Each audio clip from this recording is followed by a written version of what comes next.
Saludos a todos, espero que estén bien en sus hogares, con sus familias, y es un motivo de gran gozo, de gran ánimo estar aquí presentes, reunidos en este conversatorio, en esta mesa virtual, para reflexionar acerca de una situación bastante compleja, bastante difícil, dura, de la realidad, de la cotidianidad, no solamente en Colombia, pero en realidad en Latinoamérica y en general en muchos países en el mundo suceden cosas con esta similitud como la que sucedió en territorio colombiano hace aproximadamente 2 semanas. Y me refiero específicamente a la violación por parte de unos miembros del ejército colombiano a una niña que pertenece a la comunidad en Vera Chamí.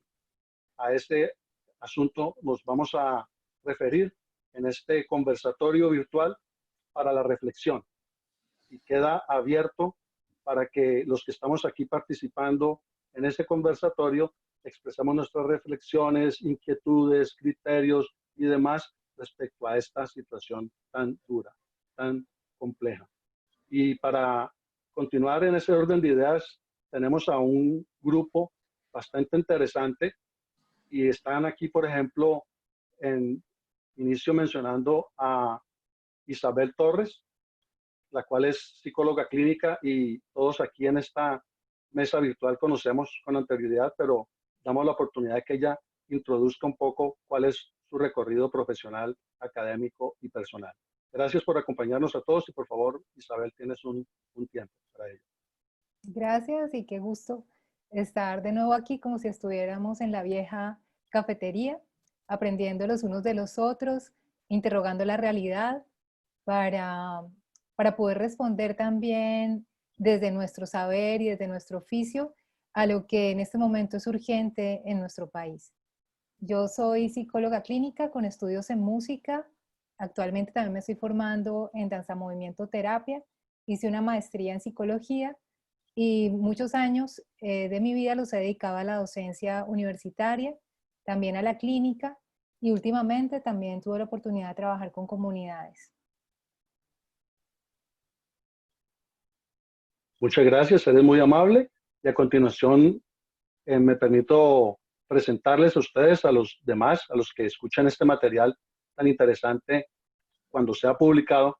Les quiero presentar a nuestra compañera Blanca Genis Trujillo, la cual también está con nosotros acompañándonos en esta mesa virtual para este conversatorio específico de este tema tan trascendental y tan difícil que está sucediendo, no solamente, repito, en Colombia, pero en Latinoamérica y en otras latitudes en el globo terráqueo. Y tiene su turno también, por favor, Blanca Genis, si eres tan amable. Hola a todos, pues qué rico de verdad estar en estos espacios, ¿no? Y volvernos a reencontrar. Ya nos habíamos visto, Mario, a ti sí no te había visto hace ratísimo, qué rico verte. Bueno, pues yo soy psicóloga también, énfasis educativo y clínico. Eh, Hice una especialización en intervención con familias y actualmente estoy haciendo una maestría en educación. Entonces, mi énfasis ha sido más en educación, entonces por lo tanto me desempeño en una institución educativa oficial como docente orientadora, nada que ver con la docencia, pero ese es el título que nos han dado. Y bueno, pues el tema de la educación tiene que ver mucho también con esto que estamos tratando, ¿no? Porque creo que la educación es transversal a todos estos procesos y esas crisis sociales que vivimos actualmente. Me parece muy puntual. Gracias por presentarte y continuamente le doy la oportunidad también a nuestra compañera Sondra McCollins Garvin para que ella también, por favor, se presente con el resto de los participantes virtualmente hablando. Gracias por estar aquí con nosotros, Sondra. Hola chicos, yo siempre feliz de poderme reunir con el grupo, con el Chuzo. Pues yo soy abogada principalmente, pero pues lo que todos sabemos nos une con ustedes es que estudié psicología y pues decidí finalmente irme por el derecho. Soy abogada penalista, llevo 22 años de experiencia en ese campo, tengo especialización en Derecho Penal, un par de maestrías, una en énfasis en procesal penal, y actualmente estoy sacando mi título como abogada en Estados Unidos. Entonces, pues ese es como mi recorrido. Y pues feliz de estar aquí, de debatir este tema que tiene que ver mucho con la psicología y con el derecho, con lo social y lo educativo. Entonces espero que haya que salgan buenas cosas de este conversatorio. Gracias igualmente, Sondra, por acompañarnos en esta conversación tan interesante. Y también le quiero pedir el favor a Marco Alexis que por favor tengas dispuesto tu micrófono primero. Y gracias. Y también pues procedas a, por favor, introducir tu gran repertorio académico y profesional. Gracias. Pues, bueno, primero saludar a todos los compañeros que nos reunimos ahorita para tratar ese tema que realmente es objeto de bastante preocupación por parte de los colombianos y en general del mundo. Soy psicólogo y licenciado en filosofía en formación de pregrado y he seguido una línea filosófica y también pues he continuado con una línea de tipo de psicología social, donde ya estoy terminando ya un doctorado en eso. Estoy trabajando en la docencia en varias universidades, he tenido la oportunidad y sobre todo formando en temas que tienen que ver con la psicología clínica y la psicología social. Eso sería. Excelente, muchas gracias por compartir tu trayectoria.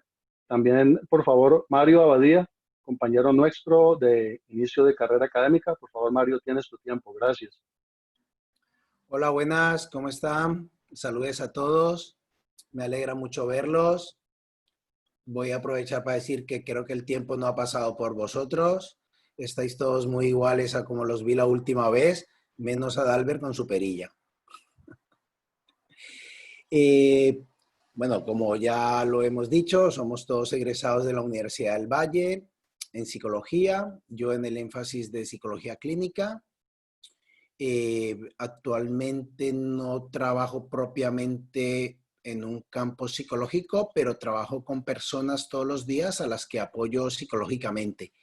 Son personas con diferentes tipos de discapacidad, desde parálisis cerebrales hasta autismos, pasando con personas con retardos mentales, que me han abierto un mundo diferente al que normalmente se trabaja con personas, digámoslo así, normales, ¿no?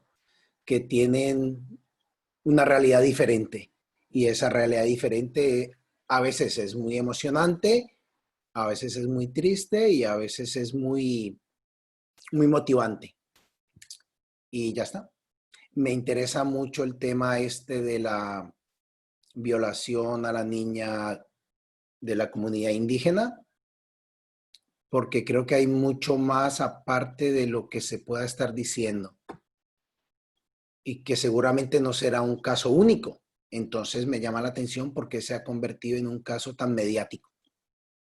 Y ya está. Gracias por compartirnos esta información, Mario. Y también a continuación tenemos a Liliana Barón, compañera nuestra también de inicio de carrera en aquella época en la Universidad del Valle. Por favor, Liliana, tienes tu tiempo. Gracias. Gracias, Dalbert. Hola a todos. Hola, Mario. Mucho tiempo sin verte. Nuevamente a todos, qué rico poder compartir. Bueno, pues todos creo que nos conocemos desde hace mucho tiempo. Saben que soy licenciada en Letras de la Universidad del Valle, psicóloga de la Universidad del Valle. Mi formación es de tipo organizacional. Siempre me fui por ese campo. Y pues a veces he trabajado en el tema comunitario.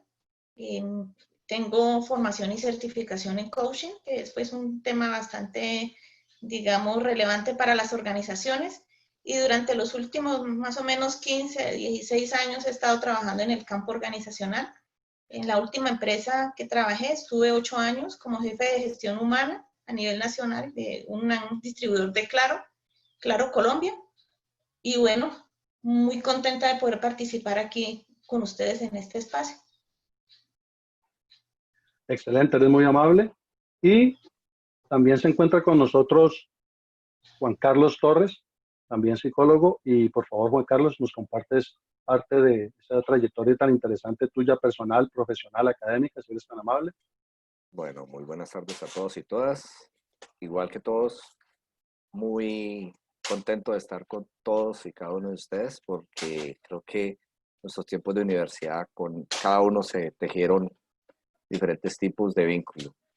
Para empezar, yo hice lo contrario de Sondra. Yo empecé a estudiar Derecho, estudié 3 años y me fui después para la Universidad del Valle a estudiar Psicología. Y bueno, eso fue como un intercambio. Luego ella se fue para allá, yo me volví acá. Me interesaba, de hecho, en la carrera descubrí cosas de psicología que fue que me impulsaron del lado de trabajar en psicología. Soy psicólogo clínico, muy movilizado por lo social y lo cultural. Me gustaba la antropología. De hecho, antes de entrar, estaba buscando antropología y sociología. Hice una maestría en psicología cultural. Tuve la oportunidad de trabajar con una ONG internacional humanitaria que me ha puesto en diferentes escenarios nacionales e internacionales, y pues eso me ha dado la oportunidad de profundizar en esas inquietudes frente a cómo es volverse persona en un lugar, cómo es volverse persona en otro, y diferencias y similitudes, pues digámoslo así. Y eso pues me agrada mucho. Actualmente estoy trabajando como profesor, como docente y como psicólogo también, tratando de montar una línea de intervención local con una IPS. Muy contento porque hay uno de mis compañeros que está aquí con el cual hice mi trabajo de pregrado, y bueno, es muy grato volver a ver a mi compañero y a todos ustedes. Gracias, Juan Carlos. Bueno, habiendo hecho esto, procedo a compartirles un poco de lo mío. Mi nombre, como lo ven en la pantalla, mi nombre es Dalber Marín, compañero de los demás aquí en la mesa virtual para este conversatorio sobre este tema tan interesante, y también egresado en psicología en la Universidad del Valle, parte de ese grupo que iniciamos por allá por la década de los 90. Voy iniciando ella por allá por el 91, y mi énfasis profesional principalmente fue el área organizacional. Luego viajé por diversos motivos personales, y también un poco el interés de seguir avanzando en mi vida personal, profesionalmente y demás. Llego a Los Ángeles, y allí viví mucho tiempo, y luego recién estoy viviendo acá en el área de San Diego, desde donde estoy acompañándoles en este momento. Y básicamente mi recorrido en esa área, en lo organizacional, ha tenido mucho que ver con estudios de enfoque grupal o con el área del servicio al cliente, pero también he realizado labores muy técnicas, muy operativas, los cuales también me han aportado mucho en mi trabajo durante toda la vida, y a nivel tanto profesional como personal. Básicamente eso es lo que les quiero compartir respecto de mí. Y a continuación, ya habiendo pues tenido un conocimiento básico de qué somos nosotros, de qué grupo venimos de estudio y en qué más o menos hemos estado interesantemente trabajando a lo largo de este periodo de tiempo, a partir de habernos conocido en la Universidad del Valle, entonces procedemos sí oficialmente a establecer esta mesa virtual para este conversatorio, para la reflexión, porque principalmente creo que el punto es ponernos a reflexionar, a meditar, a darnos cuenta de que algo cada vez más serio se va profundizando, y no podemos permitir obviamente que esto haga callo, que como que en algunos años se pueda decir, bueno, eso ya es normal. Creo que socialmente hablando, mentalmente hablando, emocionalmente hablando, a nivel de sociedad y en un amplio sentido, es algo gravísimo lo que está sucediendo. Y esta muestra, pues, lo revela. Esta situación de esto que aconteció con esta niña de muy temprana edad, tristemente en el país de origen nuestro, en Colombia, que suceda que los miembros del ejército, del que está llamado a proteger al pueblo, a la gente del común y también a la sociedad en general, a la vida productiva del país, los que tienen que enfrentar a los delincuentes, pues sucede que esto ha tomado un matiz distinto. Y no solamente en Colombia, pero nos vamos a enfocar es en ello porque la problemática nos compete a nosotros. Entonces, es cruel ver que miembros del ejército, muchachos también, personas muy jóvenes, en distintas situaciones cotidianas, tengan que en cierto momento de sus vidas, llegar a esta situación tan cruel, tan fuerte, de violar a una niña indígena o una niña perteneciente a la comunidad en Berá, en Chamí. Y eso a mí particularmente me dolió bastante, aunque residió en el exterior mucho tiempo atrás, me ha dolido, me ha lastimado a mí, porque es una noticia cruel. Y creo que a partir del momento queda abierto este conversatorio y simplemente voy a leer algo que tengo aquí anotado. Y en base a qué va a circular este conversatorio. Pues la situación ya la conocen la mayoría de ustedes, pero quizás hayan personas en el exterior que no hayan tenido alguna relación directa con esta noticia. Y para que quede registrado, entonces, voy a leer una breve nota al respecto. Resulta que una menor de edad de la comunidad en Vera Chamí salió de su casa, según relata un artículo de medio colombiano en una de sus notas periodísticas cubriéndola. Dice que en pleno día de mercado, para conseguir unas frutas, sale esta niña de esta comunidad y no regresó a su vivienda. Al día siguiente fue encontrada sola y llorando cerca del río que pasa por el corregimiento Santa Cecilia, que ese corregimiento pertenece a un lugar que se llama Pueblo Rico en Risaralda, cuya capital es Pereira. Bueno, una semana después, la menor, que fue violada por un grupo de soldados que prestaban su servicio en el batallón San Mateo, está bajo protección del bienestar familiar en Pereira, cual es una institución gubernamental para el cuidado de las personas. Siendo así, pues básicamente esto creo que resume la situación. En parte de su familia dice la nota también que ella tuvo que dejar su casa, obviamente por razones que las sobrellevaron a tener que tomar esa decisión junto con su familia, y su familia fue a acompañarla y apoyarla en esta situación tan dura, y se fueron a la capital del departamento, es decir, a Pereira. Y actualmente hay 7 militares que están privados de su libertad, que fueron los que participaron directamente en ese atropello, en una unidad militar, mientras, dice aquí, cuando fue escrita esa nota una semana más o menos atrás, esperan una condena que posiblemente, dice aquí, cita aquí la fuente periodística, pueda llegar a ser hasta 30 años de cárcel por su responsabilidad en este atroz hecho. Habiendo leído más o menos este resumen de esta nota periodística del diario El Tiempo en Colombia, aproximadamente unos días después de que sucedió en realidad, entonces pienso que ya queda más entendida la situación para los que no la hayan conocido esta noticia en el exterior, en otros países, que puedan ver este material. Y ya doy la oportunidad a que la mesa tome forma directamente y progresemos en esta conversación tan interesante. La primera participante va a ser Sondra, y por favor, Sondra, a partir de tu posición establecida, los demás iremos tomando la participación respectiva en este conversatorio tan interesante. Muchas gracias. Bueno, gracias.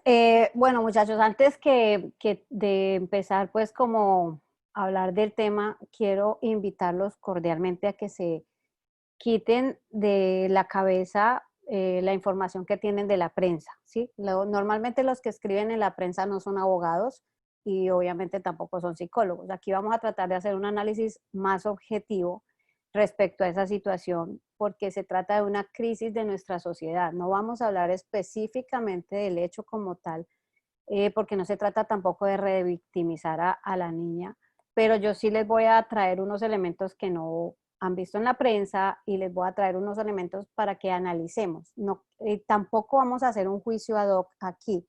Los invito a que ni vamos a hacer un juicio ni contra los que ya están condenados o que ya están pendientes de una condena porque aceptaron sus cargos, ni vamos a hacer un juicio moral sobre la misma víctima. Los invito a coger sus conocimientos con base en la información que yo les voy a entregar como abogada, y que cada uno desde su perspectiva podamos aportar algo y saber qué es lo que está pasando con nuestra sociedad, por qué reaccionamos como reaccionamos frente a las situaciones y por qué hacemos juicios previos, porque esos muchachos fueron condenados previamente antes de ir ante un juez por toda la sociedad colombiana e inclusive la sociedad internacional. Entonces, para empezar, quiero humanizar un poquito el tema y vamos a hablar de una víctima, que es una niña de 13 años de la comunidad en Verachamí, y vamos a hablar de los victimarios, que son 6 muchachos entre 18 y 21 años que fueron los que participaron como autores, y un muchacho de 18 años que fue acusado como cómplice porque era el que estaba, digamos, vigilando lo que estaba pasando en ese momento. Voy a hacer un relato, digamos, de la situación para que nos quitemos la caricatura, que lo han hecho así, lo han hecho como una caricatura o como una forma de mostrar lo que pasó, digamos lo que dijo Dalbert, el cruel acto, el atroz acto, lo han caricaturizado como que una niña muy indefensa, alrededor de 7 hombres armados quienes la acceden de manera violenta. Los hechos como tal no los conocemos, la gente no los conoce. ¿Por qué? Porque desafortunadamente, y lo digo desafortunadamente porque si tuviéramos el caso y si yo hubiera podido traer el caso aquí, estaríamos hablando con base en lo que el expediente tiene, pero con algunas cosas que logré, digamos, investigar respecto a este caso, pues tengo algunos argumentos para poner mi posición, pero no tenemos los hechos exactos de lo que ocurrió. Lo que sé, de lo que logré contactar con algunas personas involucradas en el caso, porque obviamente no se deben conocer porque hay una menor involucrada y es por proteger la menor, no a los muchachos del ejército. Esto es para proteger la integridad y la dignidad de la niña, y eso pasa cuando hay delitos donde tienen que ver menores. Entonces, los hechos como tal no salieron al público. ¿Por qué? Porque ni se va... o sea, ya los muchachos están en un proceso judicial, ellos tienen que responder ante la justicia, no ante la sociedad los condenará de una forma distinta, pero recibirán su castigo como se merece, pero la niña también tiene unos derechos que el Estado tiene que proteger, y por eso la información que estaba ahí no sale al público.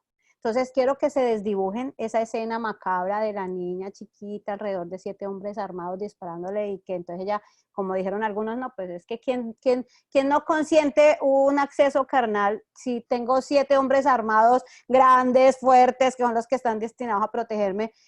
Pues obviamente nadie va a decir que eso fue consentido, pero es que las cosas no pasaron así.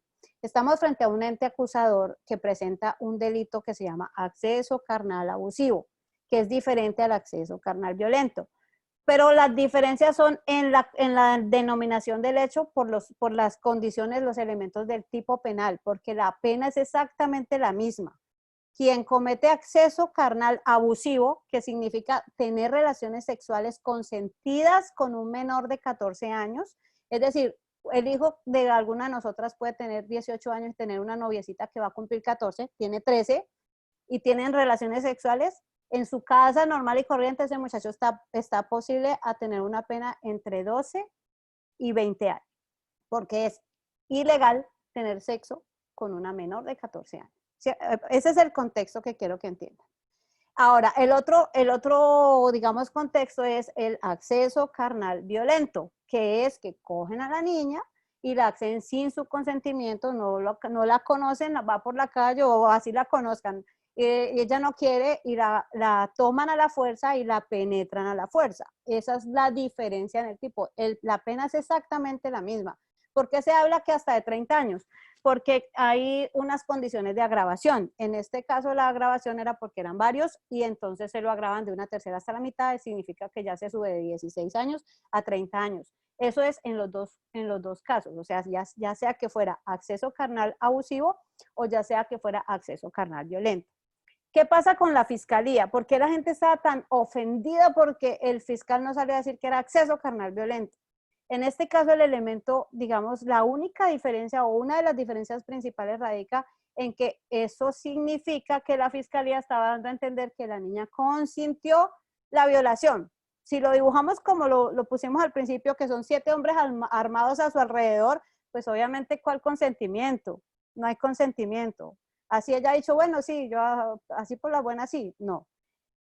Las condiciones se dieron porque la fiscalía tenía un relato de los hechos donde permitió establecer que pasó así, y no es que los 7 se le montaron encima a la niña y la cogieron a la fuerza, sino que tuvieron relaciones sexuales con esa niña, con una niña de 13 años. Eso ya es un delito. pero eso ocurre todo el tiempo en nuestro país y ahora que estemos en el debate quisiera saber si alguno de ustedes que han trabajado con educación y en social saben cuál es la edad en la que los jóvenes de nuestro país comienzan su vida sexual y cuál es el promedio de edades de su compañero sexual, o sea, como para tener una perspectiva de lo que está pasando acá, porque hay otras cosas que también se han dicho que no las quiero mencionar por lo que les digo, no quiero revictimizar aquí a la niña, pero también se ha hablado de que había algo que ver con que de pronto estaba prestando un servicio, o sea, se han especulado muchas cosas alrededor de esto, porque como la fiscalía no ha salido a contar exactamente qué pasó, pues alrededor de eso han pasado varias cosas. Pero de manera objetiva,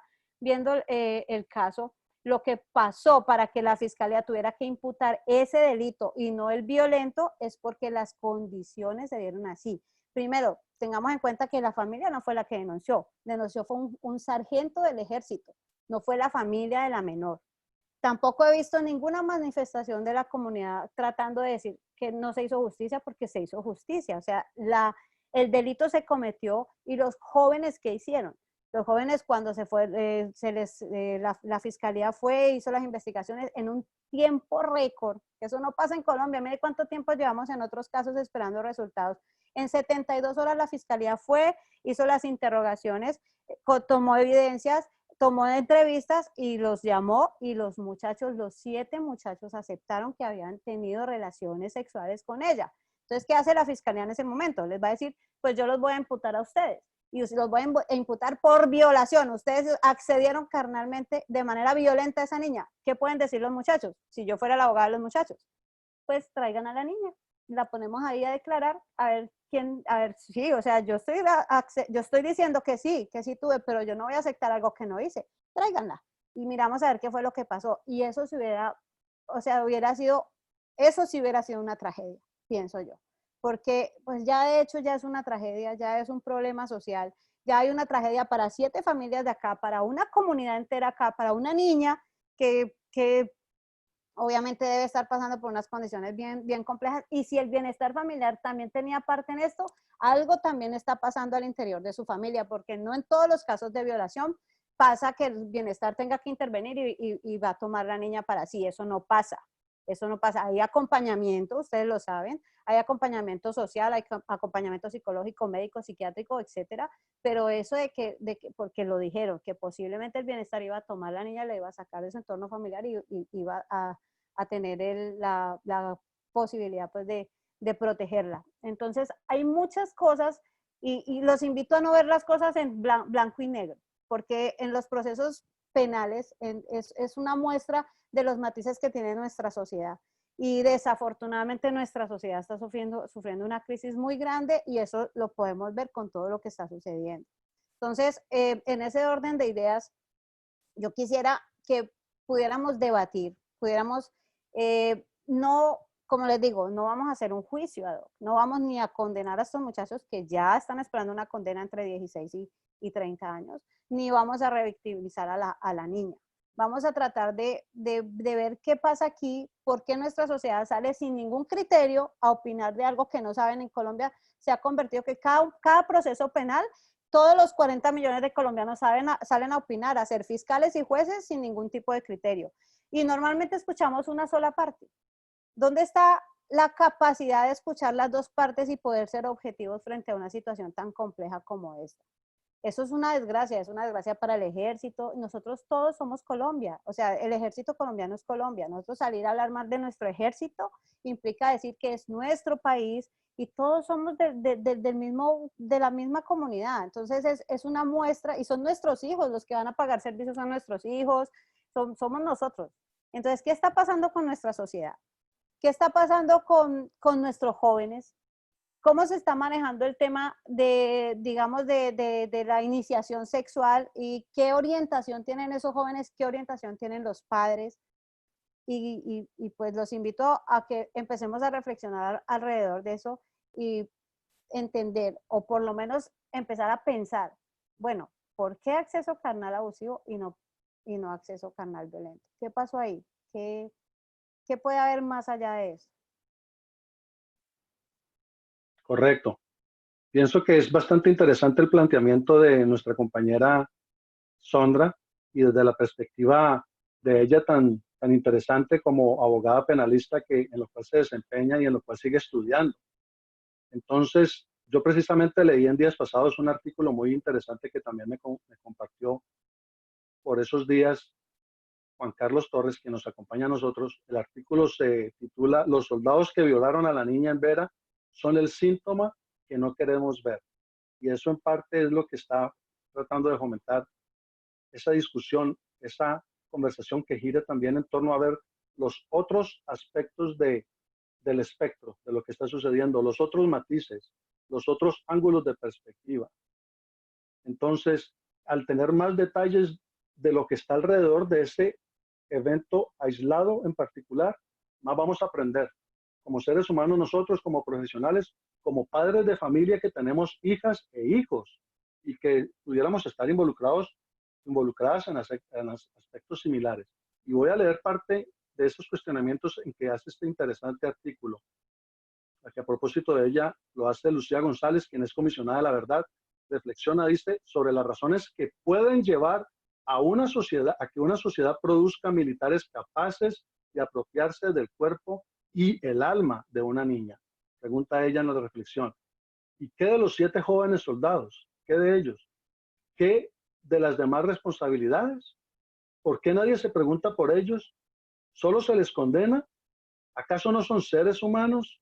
¿Acaso no son productos de nuestra sociedad, específicamente en Colombia, o de distintos países?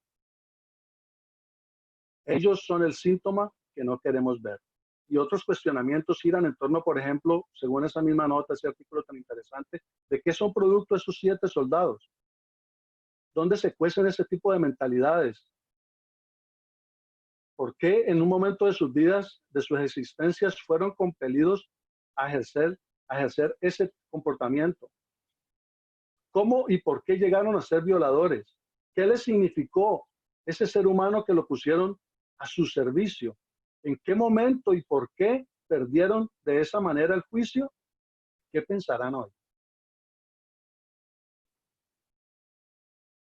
Bueno, en ese artículo obviamente se está poniendo de presente lo que yo les decía al principio. Es como que los muchachos perdieron el juicio y entre todos cogieron a esta niña y le hicieron una cantidad de vejámenes que, o sea, no pasó así. Y no pasó así por la sencilla razón que no hay evidencias, no hay pruebas de medicina legal que así lo establezcan, al punto que la fiscalía tuvo que imputar acceso carnal abusivo, que en traducción es tener relaciones sexuales con una menor de edad, menor de 14 años. No es que la violaron, no la violaron, tuvieron relaciones sexuales con una menor de edad, que en nuestra legislación hasta los 14 años se presume que una joven no tiene la capacidad de consentir.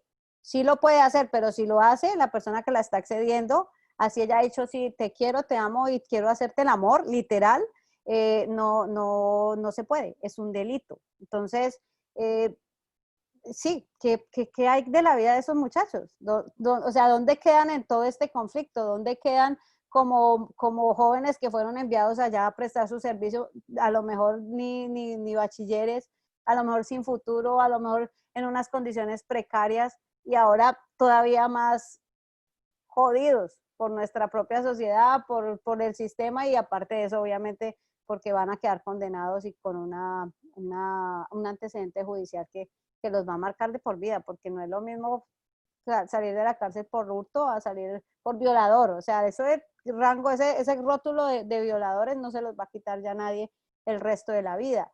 Y eso también me parece una tragedia, porque es que estamos hablando de una situación compleja, no tan sencilla como salir a acusar y estos soldados son unos violadores y el ejército son unos violadores. Sí pasan muchas cosas y Juan Carlos lo sabe, que ha trabajado con el tema de conflictos, pero es que, como les digo, todo tiene ciertos colores, ciertos matices, no puede ser blanco y negro.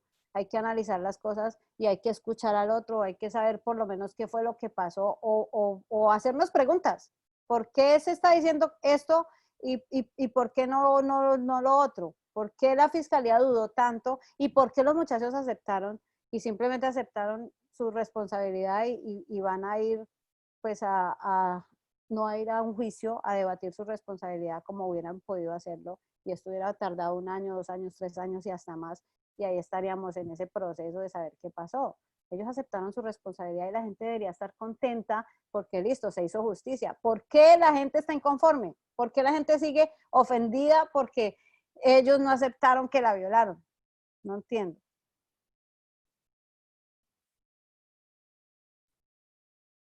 Mario tiene la palabra. Gracias. ¿Ahora se me oye? Sí. Bueno, el tema este de la violación, yo casi que no me voy a referir en concreto a este tema en particular, porque creo que es mucho más amplio que este tema en particular. Juan Carlos hizo mención a un concepto muy interesante que era qué es o cómo es volverse persona.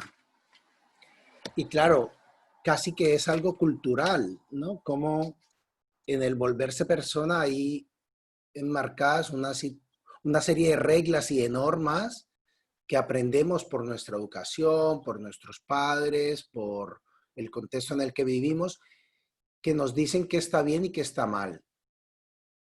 Obviamente que hay muchas personas que tienen acceso a ese tipo de normas, pero en un momento determinado de su vida deciden que son más fuertes sus pulsiones y sus deseos por llevar a cabo algo que les satisfaga que poner en marcha ese código de valores. Me estaba acordando justamente ahora de algo que igual muchos de ustedes conocen, que es el caso de un americano, Jeffrey Owens, el de Estados Unidos, el hombre que apareció muerto luego en su celda, ¿no? Que reflejaba claramente cómo un hombre con poder, con dinero, pues tenía una patología, porque tiene que serlo, que le inducía a querer abusar de una manera sofisticada, sistemáticamente, de niñas, pues como esta niña, de 13 años, de 14 años, y fue una situación que la llevó al máximo de los máximos, amparado en su poder, en su dinero, en su prestigio, en sus amistades. ¿Qué podríamos pensar de esta persona? ¿Qué relación podría haber con los soldados estos que hicieron este acto con esta niña en un rincón apartado de nuestra región? En la India y en muchos lugares de la India, los hombres se sienten con el derecho a violar sistemáticamente a mujeres, jóvenes o mayores, pero no lo hacen individualmente, sino que tienen un código de agrupación. Entonces hay un montón de casos documentados en la India de hombres que se asocian para violar a una mujer, y aunque está penalizado y está penado y todo lo demás, pues eso sigue sucediendo. Desde la antigüedad sabemos que la violación a las mujeres del bando rival, digámoslo así, era considerado como un arma de guerra, ¿no? Las tribus de un clan o un clan llegaban a otro clan o invadían, mataban, y como que para dejar huella de que habían ganado y que eran victoriosos, lo más fuerte que podían hacer era, antes de matar, violar a las mujeres de esa tribu, de esa comunidad. Y es una cosa que nos viene a acompañar, una actitud del hombre que nos viene acompañando desde miles de años, ¿no?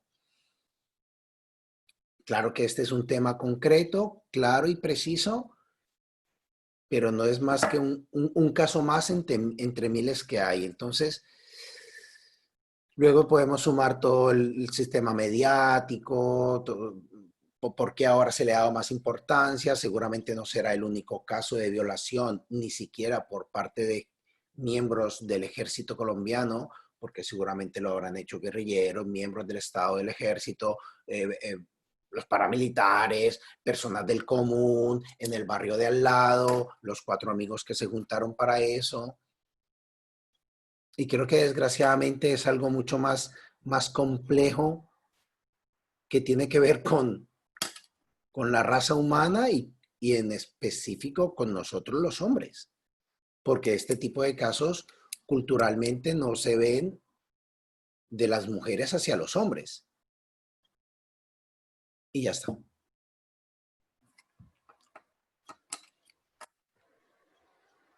Pienso que levantó la mano Juan Carlos a continuación.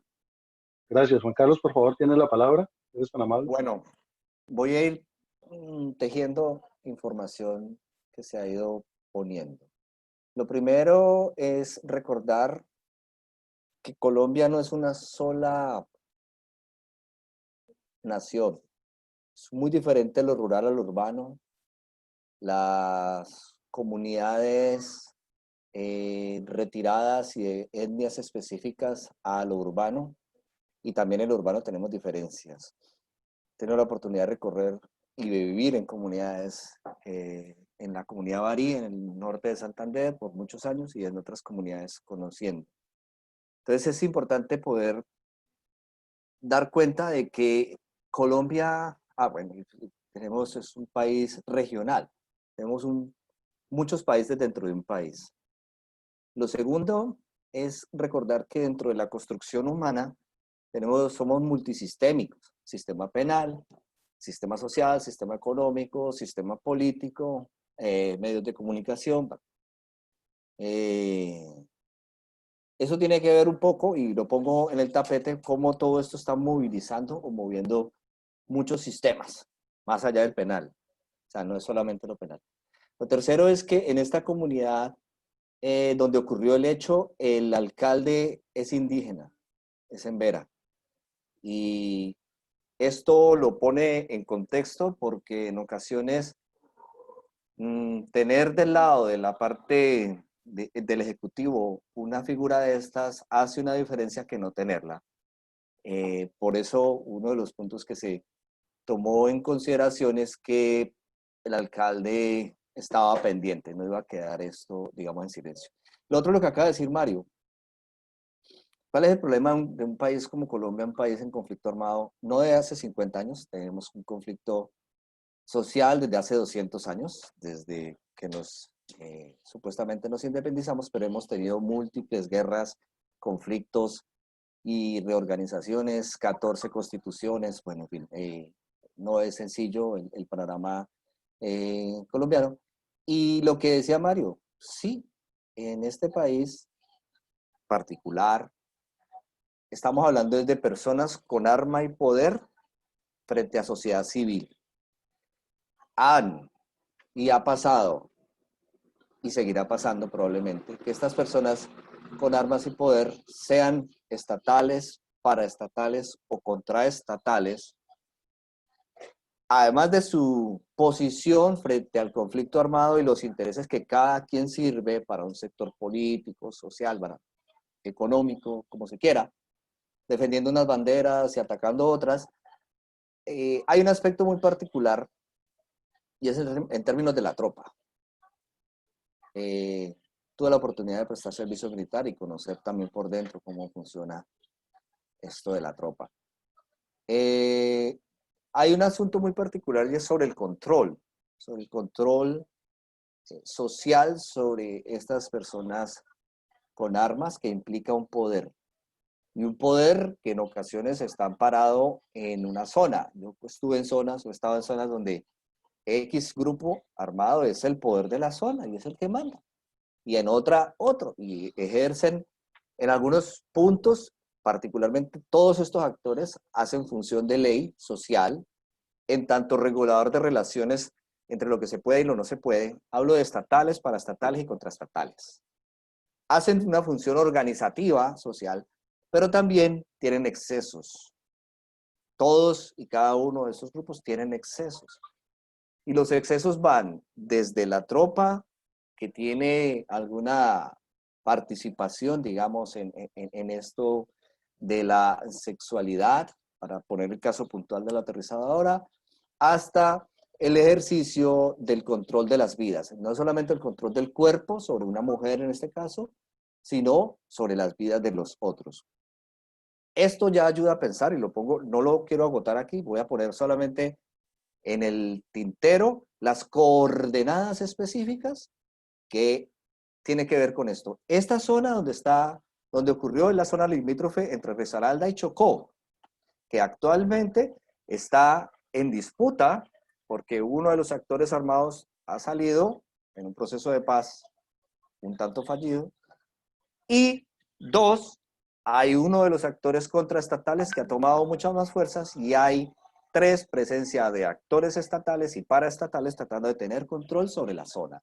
Es decir, es una zona candente. ¿Qué es lo que pasa en términos de, comentabas, Mario, sobre las pulsiones?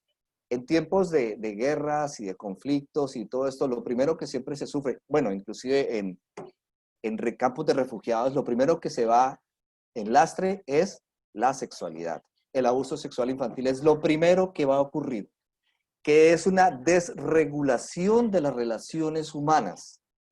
He tenido la oportunidad de estar en campos de refugiados, y lo primero que tiene uno que trabajar es pilas, que eso se empieza a disparar. O sea, ya no hay las coordenadas, o sea, de hecho en lo rural también.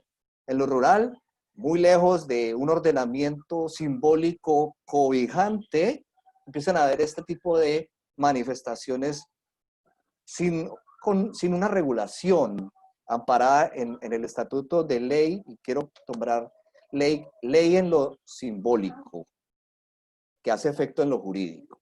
Entonces quería hacer esa mención de estas coordenadas en este espacio. Es una zona en disputa, es una zona muy complicada para la población civil, sí, pero también para los diferentes actores armados.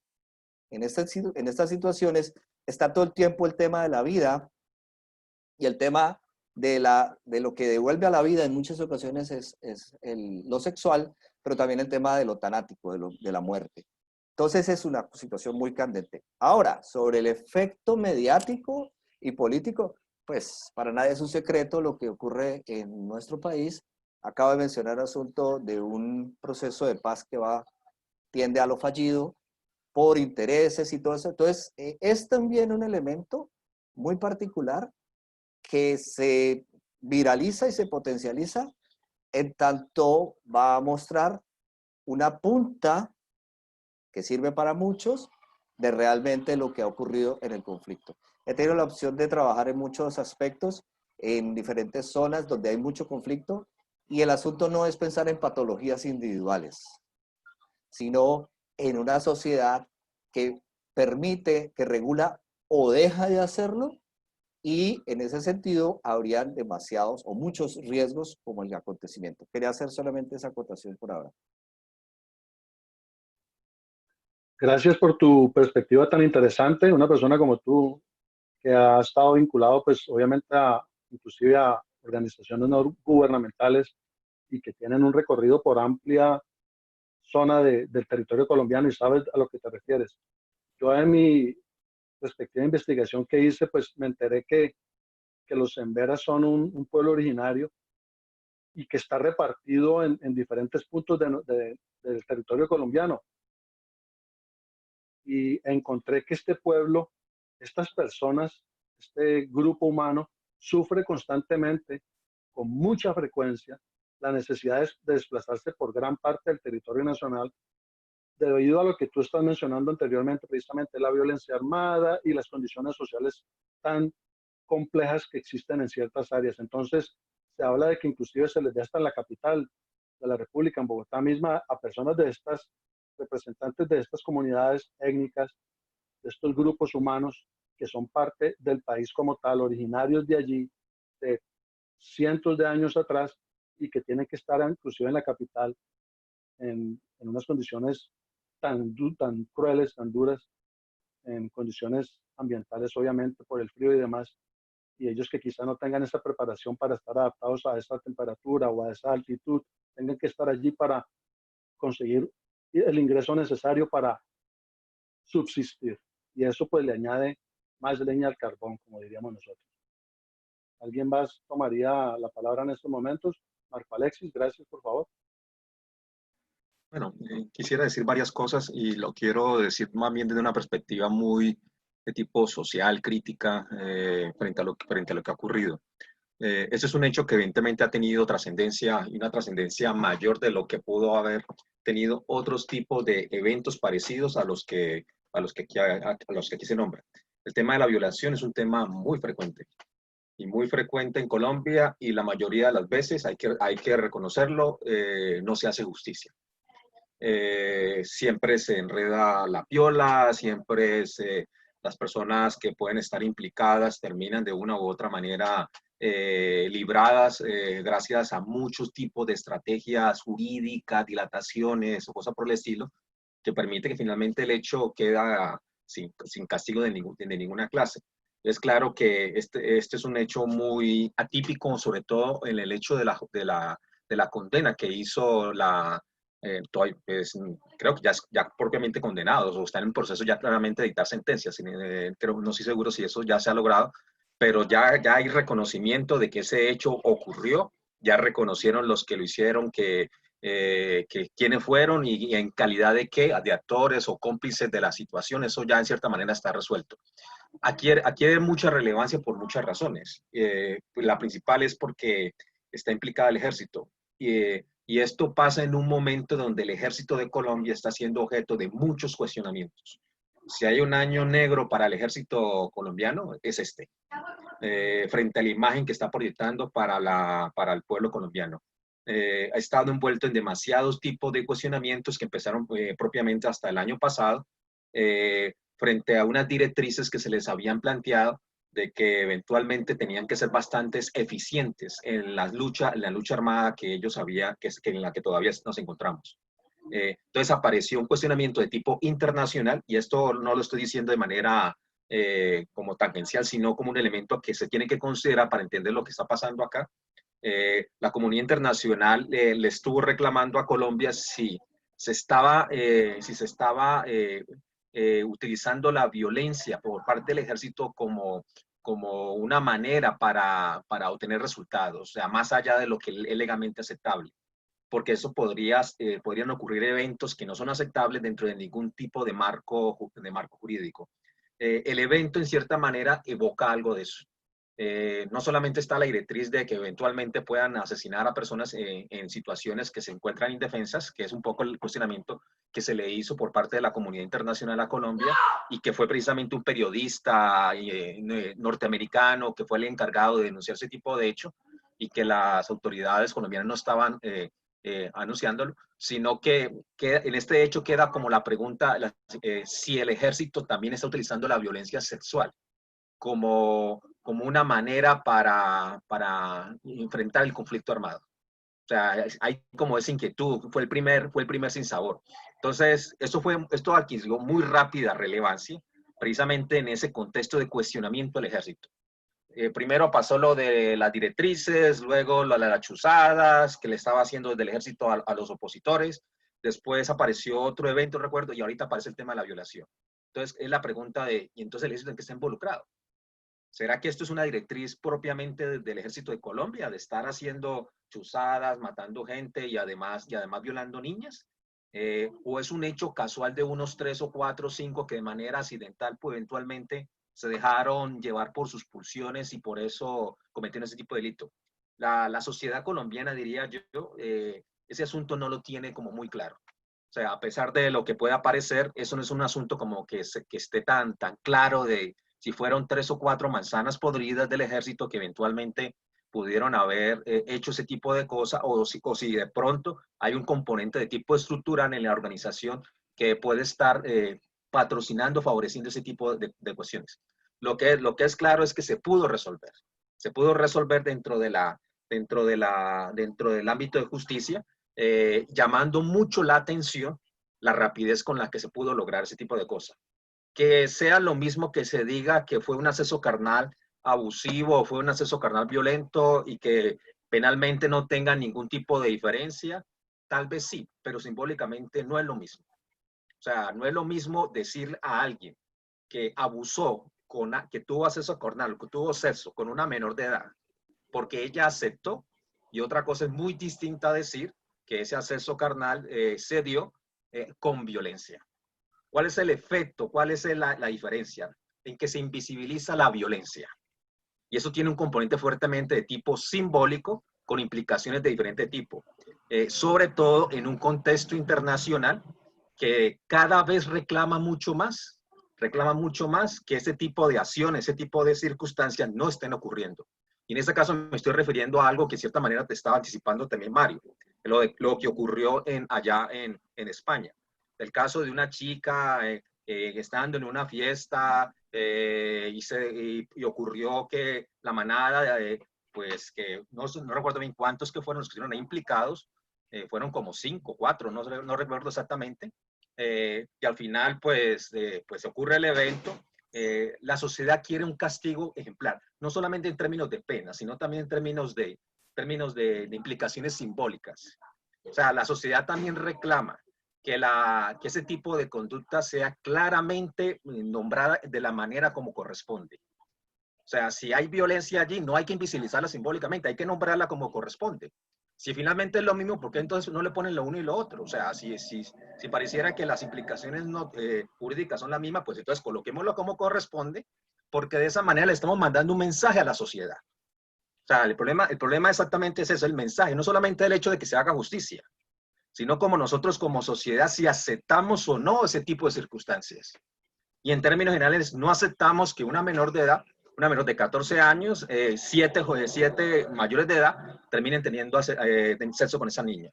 Y si ocurre algo, a mí no me van a decir que fue porque la niña quiso. O sea, claramente hay que señalar que allí hay una violencia y la sociedad, y particularmente el grupo, en ese caso, pues en el caso de los hombres, el hombre colombiano, tiene que saber que allí usted ejerce un tipo de violencia si está teniendo sexo con una menor de 14 años. Eso claramente hay que señalarlo, por todo el mensaje simbólico que se está transmitiendo a la sociedad.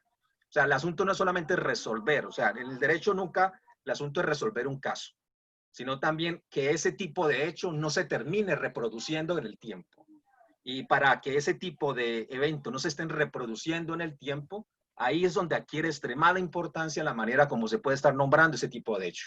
Entonces, el hecho de que no se nombre como corresponde podría peligrosamente invisibilizar y de esa manera facilitar o permitir que el evento pueda llegar a ocurrir de nuevo. Bueno, ese es el primer elemento que quería indicar, pero ya hay unas cosas ahí por señalar. Gracias. Y antes de dar el paso a Sondra con su siguiente participación, yo quiero hacer como un breve resumen, retomando hasta el momento lo que han expresado tanto de No me dejes enfriar Sondra. con lo que dijo Mario, que dijo Marco, que es bien importante aclararlo. O sea, si quieres, déjame le respondo y haces el resumen. Porque es supremamente, o sea, ese es el punto de todo lo que estamos hablando aquí. Es supremamente importante decir algo. Sí, no voy a tomar mucho tiempo, simplemente quería como recopilar ciertos aspectos para resaltar que se me hace interesante algo hasta el momento, que esta mesa virtual, este conversatorio, ya ha dejado ver hasta este punto qué tan interesante es la problemática, qué tan profunda, qué tan compleja, qué tan cruel. Es decir, que son varios colores y varios tonos de colores. Y hay muchos detallitos allí tan diminutos que precisamente, por ejemplo, lo noto yo en tanto lo que hablaste por el principio, Sondra, Mario, su visión tan interesante desde España, lo que mencionó interesantemente también Juan Carlos, y ni se diga el tiempo que se tomó Marco Alexis para enfatizar ciertos detalles de este conflicto que es tan duro, porque lo es, y es tan real, no es algo imaginario, no es algo traído de los cabellos. Entonces quería como decir ese punto tan interesante que se puede notar hasta el momento de la diversidad de opiniones y de criterios y de aristas que precisamente van enriqueciendo esta conversación. Gracias, prosigue, Sonia. Mira, Marco, importantísimo lo que acabas de decir, porque precisamente esa ha sido mi discusión desde el principio. Para darle gusto a la gente y nombrarlo como la gente presume que debe ir, no se trata de individualizar aquí de invisibilizar la violencia, porque no hubo violencia. De pronto tú te refieres a la incapacidad de resistir, que es una cosa psicológica, que en términos jurídicos es otra cosa, que eso también da un agravante, ¿me entiendes? Ahí el agravante sería lo mismo, de la tercera hasta la mitad, que le sube de 16 años a 30 años. Que les voy a poner el panorama que quiere la gente y les voy a poner el panorama jurídico de lo que hubiese ocurrido. Por darle gusto a la gente, la fiscalía les imputa a los 7 muchachos, a los 6 en calidad de autores y a 1 en complicidad en acceso carnal violento, y se van a un juicio. Y resulta que en el juicio se demuestra que no hubo violencia, sino que sí hubo un acceso carnal consentido. Todos se van libres, todos se van absueltos, porque la fiscalía no puede imputar una cosa y el juez condenar por otra cosa. La fiscalía hizo su trabajo correctamente con base en la evidencia, garantizando que el caso no se iba a caer. Eso fue lo que pasó y eso es lo que la gente no entiende, porque la gente ve las cosas desde su corazón o desde lo que no pueden concebir. ¿Cómo voy a concebir en mi cabeza que una niña consintió estar con 6 muchachos? Es que no se trata de lo que nosotros podamos concebir, tenemos que quitarnos esos prejuicios para poder entender la situación de nuestro país. Es un caso específico donde las evidencias, los testimonios y las pruebas físicas determinaron que no hubo violencia. Y así aceptaron las partes que hubo un consentimiento. Lo que pasa es que en nuestro país es delito, así se ha consentido tener relaciones sexuales con una menor de 14 años. Entonces la gente quiere sangre, literal en Colombia queremos sangre. ¿Por qué se dijo que era abusivo, si era violento? No, no era violento. Porque si se pone violento, todos los muchachos hubieran salido libres, absueltos. Y entonces ahí sí que hubiera pasado, la fiscalía es una inepta, no sirven para nada, están favoreciendo al ejército, y el otro panorama, y salen los otros detractores a decir que no se hizo lo que se debía hacer, que era justicia. Aquí se hizo justicia. Lamentablemente para esos muchachos, porque a lo mejor más de 1 millón de personas en Colombia de 18 años tienen relaciones sexuales con niñas de 13, se los puedo garantizar, y no están en la cárcel. No están en la cárcel. Esos 7 muchachos están en la cárcel porque un sargento los denunció, porque hubo una comunidad que tuvo una implicación para que la prensa se filtrara, porque había un mandatario que hizo valer su condición de mandatario y hacer responsabilizar a esta gente de esta manera, y hubo una cantidad de cosas que hicieron que haya este conflicto. Ahora, ¿qué es lo rescatable de aquí? Sí se hizo justicia. Los muchachos están pagando por lo que hicieron. Segundo, hubo una eficacia que no está siendo reconocida por la comunidad. La fiscalía nunca resuelve un caso en 72 horas, nunca. O sea, yo llevo 22 años trabajando y nunca había visto tanta eficacia en un proceso tan complicado como este. Tercero, que a raíz de esto, que generó mucha bomba y mucho conflicto social, ahí sí salieron a relucir los casos que tú hablas, Marco, los casos que habla Juan, los casos que habla Mario, los casos de violencia, de ese ímpetu de todo, que no se han resuelto y llevan años denunciados. Hay muchos casos que han salido ahorita a la luz pública en zonas rurales y en comunidades étnicas donde sí hubo violencia sexual, donde fueron accedidas carnalmente de manera violenta a jóvenes, no solo niñas, es que también hay violencia si soy adulta. Y esos casos llevan años investigados y ahí están, no hay ni un responsable, no hay nadie preso, y entonces ahora sí todo el mundo está saliendo, yo también quiero justicia, yo también quiero justicia. Esa es una parte interesante y buena también para rescatar de todo lo que está pasando. Pero sí los invito a que tratemos de que la gente se quite ese sesgo, o sea, ¿por qué queremos ver lo que queremos ver y no vemos lo que realmente hay? O sea, ¿será que nuestras jóvenes sí están empezando una vida sexual antes de los 14 años? ¿Será que todos los muchachos que tienen 18 y tienen novias de 14 son violadores? O sea, pensémoslo desde ese aspecto en psicología, no hablemos de derecho. Quiero escuchar la opinión de los expertos en psicología frente a este conflicto. Muy bien. Pequeña. Correcto, La sigue, violencia sexual en derechos humanos y en derecho internacional humanitario va más allá del acceso carnal. Ese es precisamente el... Solamente para derechos humanos aplica a países donde no hay conflicto armado, y derecho internacional humanitario implica donde hay un actor armado, porque el derecho internacional humanitario intenta regular la guerra y el conflicto, tanto los que están armados como la población civil. La violencia sexual no es... La gente entiende violencia como un asunto de golpes, como un asunto de poner armas. No, violencia sexual va más allá de eso. Quería señalar ese punto. Gracias por esa interesante perspectiva, y había levantado la mano primero antes que ti, Isabel, en Blanca. Pienso que Blanca la levantó primero, entonces démosle el tiempo a Blanca y después seguidamente entonces le correspondería el turno, por favor, a Isabel. Gracias. Vale, es que son muchísimas cosas, ¿no? Cuando uno empieza a hablar de esto, además como que la sangre uno se va calentando, ¿no? Porque pues o sea, todos tenemos parte. Si yo lo pienso como mujer y como mamá, para mí eso es aberrante, ¿sí? O sea, yo digo, hay violencia porque una niña de 13, así ella lo haya consentido, para mí, pienso sin conocer exactamente cómo fue la situación, yo digo, eso es un acto violento para mí. Lo otro que yo quiero decir, y que fue algo que también pensé en esa reflexión que yo hacía, es la crisis, y lo decía Sondra en un inicio, pues precisamente todas nuestras instituciones están en crisis. Yo a veces hablo hasta de una sociedad enferma, ¿no? Porque es que este muchacho, antes de llegar al ejército, a esta institución, viene de otra institución, o sea, viene de la institución familiar, viene de la institución educativa. Entonces, todo el tema educativo, digamos que eso es como donde yo me muevo un poquito más, para mí ha sido un gran cuestionamiento. O sea, ¿qué hay en esta, y tiene que ver, bueno, con todo eso que hablaba Mario, de las pulsiones, bueno, todo es lo que uno trabaja a veces con los chicos del autocontrol, o sea, como 7 muchachos, pues, que no logran tener como ese control, por decirlo de alguna otra manera. Pero creo que es las instituciones, y vienen desde las instituciones más, sí, ese fue una de mis primeras cosas que yo pensé, bueno, ahora juzgan al ejército por estos chicos, pero es que ¿qué hay detrás? ¿Sí? ¿Qué hay en cada historia de ellos? O sea, sabemos muchas veces que estas historias de abuso pues pueden ser pues, lo repetitivo, ¿no? O sea, no, ya habría que mirar, hacer casos particulares de estos chicos, qué es lo que pudo haber pasado allí, aunque sabemos que en grupo pues también hay unas cohesiones. Eso era algo que yo quería saber y que me deja a mí como pues no responde a muchas de las necesidades que tenemos, ¿no? Creo que... ¿Hola? Sí, se estuvo entrecortando un poco, pero sí entendimos. Creo ¿Ya? que sí comprendimos. Sí, Liz, sí, sí. No, es que se quedó encriptada también la imagen, entonces dije, me fui. Bueno, sí, pero eso sí captamos. por otro lado.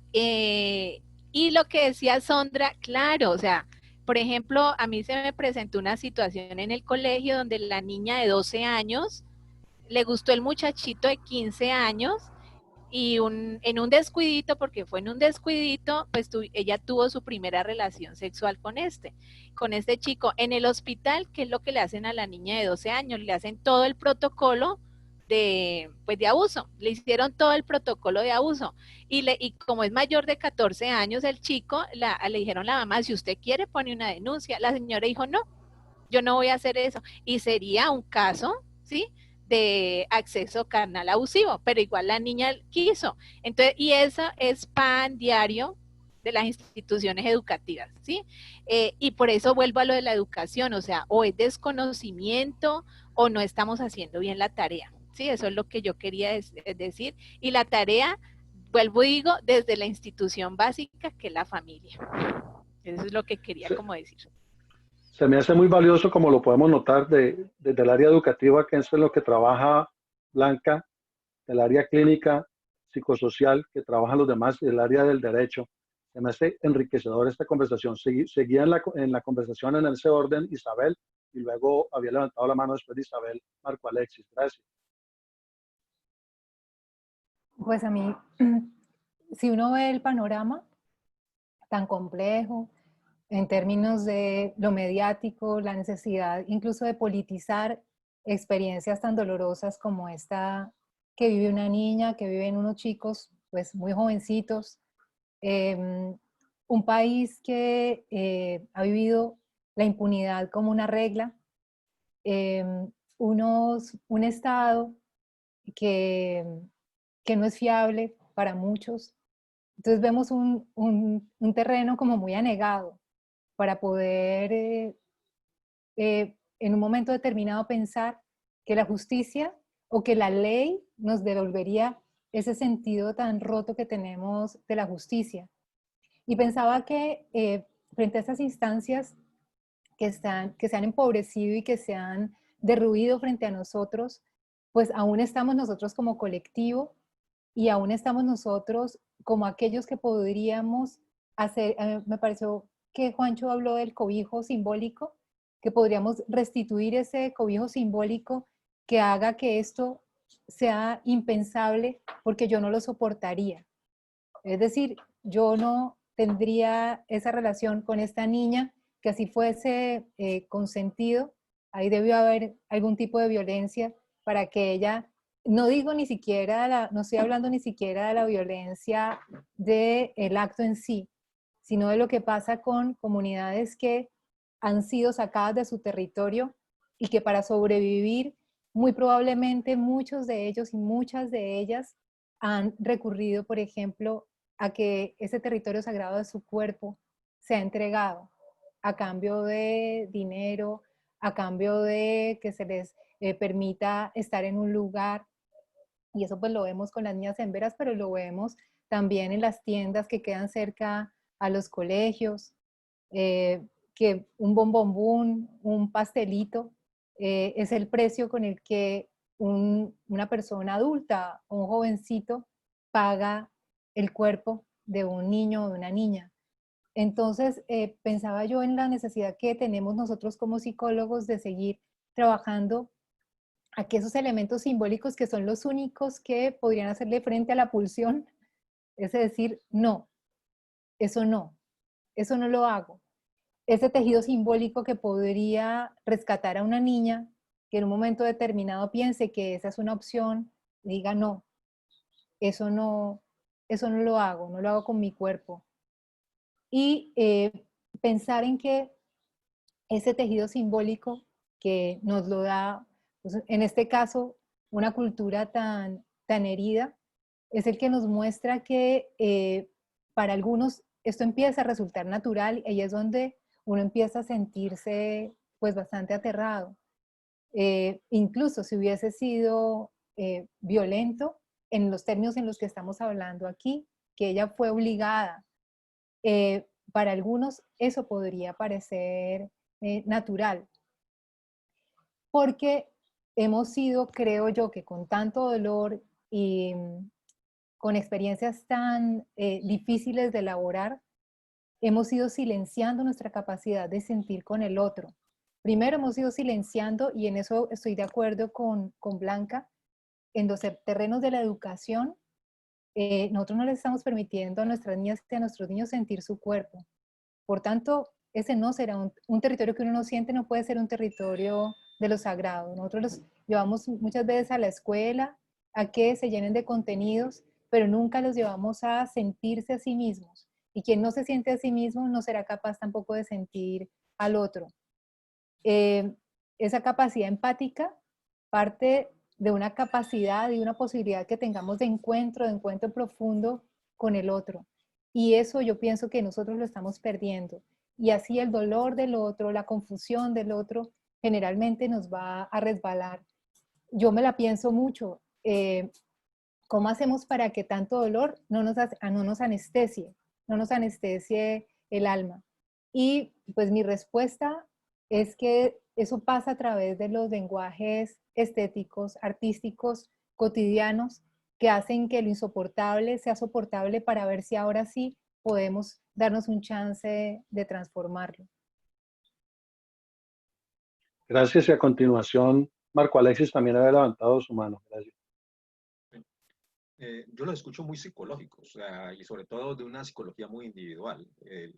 O sea, pensando que es un grupo, una persona en cierta manera con una pulsión sexual exacerbada, quizás con un débil control de las pulsiones y que ve la oportunidad con una chica que se topó por allí y que infortunadamente fue una chica indígena.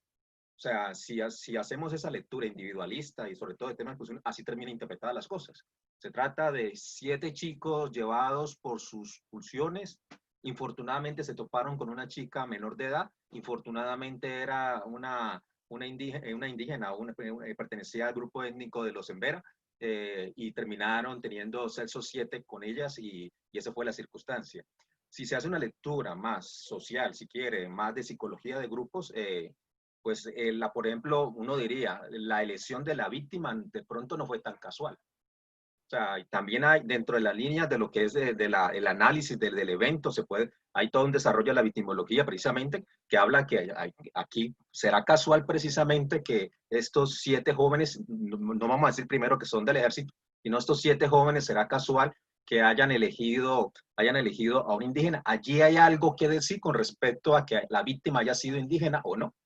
Te agrego, y eso, ¿te puedo sí, agregar algo a los hechos? La sí, niña no fue encontrada en el río ni en un parque, ella fue donde los soldados, solo para que lo tengas ahí en eso es cuenta. conocido, que la niña fue. Entonces, el primer hecho a mencionar hay que indicar si fue, pero vuelvo a insistir, no creo que sea la única niña que va al ejército o que va y visita a donde está el ejército. Con seguridad habrán niñas de otros municipios que habrán llegado, pero en todo caso fue esta niña en particular. Y es un elemento también muy importante para una cuestión. Resulta que cuando tú tocas a un miembro de una comunidad por parte de un grupo, que en este caso es el ejército, puedes estar resquebrajando la confianza de esa comunidad en el ejército. Porque le estás transmitiendo un mensaje de que los de acá tal vez no lo estamos cuidando a los de allá. Y entonces puede puede aumentar la conflictividad social, ese tipo de circunstancias. Entonces, hay que pensar hasta dónde es un hecho individual y más bien hay que comenzar a pensarlo desde una perspectiva más bien de grupo. Ese primer elemento. Que hubo violencia, consentimiento. Para mí, una niña de 13 años con 7 hombres armados, y me recuerda mucho la situación de España, de lo que pasó con de la manada, que ya no era una niña de 13 años, estamos hablando de una mujer hecha y derecha que andaba en folgorio y terminaron 4 o 5 tipos teniendo sexo con ella de manera abusiva, y resulta que el hecho fueron condenados porque se consideró que la chica no tenía manera de defenderse, no tenía modo de defenderse, y que muchas veces ella dijo que no. ¿Sabemos si ella realmente dijo que no? O simplemente se está dando por sentado porque el resultado final que presenta la fiscalía dice que no, que ella fue así. Tal vez eso puede ser efecto de un acuerdo en el que llegaron para condenar. Y yo sí me distanciaría mucho de la idea de lo que está planteando Sondra, o aceptan esto o queda impune. Es como más o menos como el dilema como se quiere plantear. O acepta la circunstancia de que se llama de esta manera, o sencillamente el asunto se va a diluir. Yo creo que nosotros tenemos que pedirles a las instituciones, en este caso particularmente a la Fiscalía, que actúe conforme a la circunstancia y que nombre las cosas como es. Porque eso implica que nosotros podamos luchar contra esos crímenes y que en cierta manera no sigan reproduciendo. Es decir, no siento que la Fiscalía cumplió del todo, quedó debiendo algo. Y esto no es solamente una cuestión de darle gusto a la gente, hay que darle gusto a la gente, no, esto va a tener implicaciones internacionales. ¿Quiénes son los que pueden estar, por ejemplo, más comenzando a mostrar esas implicaciones? Por ejemplo, los grupos feministas. Ellos son los que van a comenzar a nombrar, y ellos son los que son más sensibles a todo eso que se llama la violencia simbólica. Hay todo un desarrollo alrededor del asunto de la violencia física, pero también el asunto de la violencia simbólica, que implica que cierto tipo de prácticas peligrosamente pueden estar perpetuándose, particularmente contra la mujer. ¿Cuál es el mensaje que se le transmite cuando no se le nombra como un acto violento que 7 muchachos mayores de edad terminen teniendo sexo con una menor de 13 años? ¿Cuál es el mensaje? ¿Cuáles son las implicaciones que puede tener? Esto va a tener, va a tener ciertas implicaciones, además, también para lo que implica el ejército. Aunque nosotros no nos hagamos esa pregunta, otros allá afuera sí la van a hacer y se están creando una imagen de lo que está pasando con el ejército de Colombia. Entonces, ese tipo de nombramientos da confianza a muchas personas que están afuera. Significa que nosotros estamos, como tal, combatiendo un hecho, estamos buscando la manera que no se vuelva a repetir y que estamos desarrollando estrategias para que ese asunto sea juzgado tal cual como corresponde. Eso tiene muchas implicaciones que no son menores y que creo que no simplemente se satisface con la idea o se nombra de esta manera tal cosa, o sencillamente no es. El deber, el fin último de la Fiscalía es hacer justicia. Y dentro de ese ámbito de hacer justicia también está tratar el impacto simbólico con todo el elemento que puede llegar a tener. Ese es otro aspecto que quería mencionar. Bueno. Pienso que antes de que continúe Sondra, lo que estamos haciendo precisamente nos ejercita en seguir conversando hasta el momento. Les hago caer en cuenta de que ya llevamos bastante tiempo y obviamente nunca se planteó como que íbamos a llegar a un punto final, pero yo lo podría decir de esta manera humildemente: se ha cortado tanta tela hasta el momento que han quedado pedacitos de tela y hay más tela de esos pedacitos, es decir, de esos detalles conceptuales, de esos criterios tan interesantes profesionales de todos ustedes personales, que hay que seguir precisamente, tener ese anhelo de seguir elaborando para seguir detallando más esta conversación o esta discusión.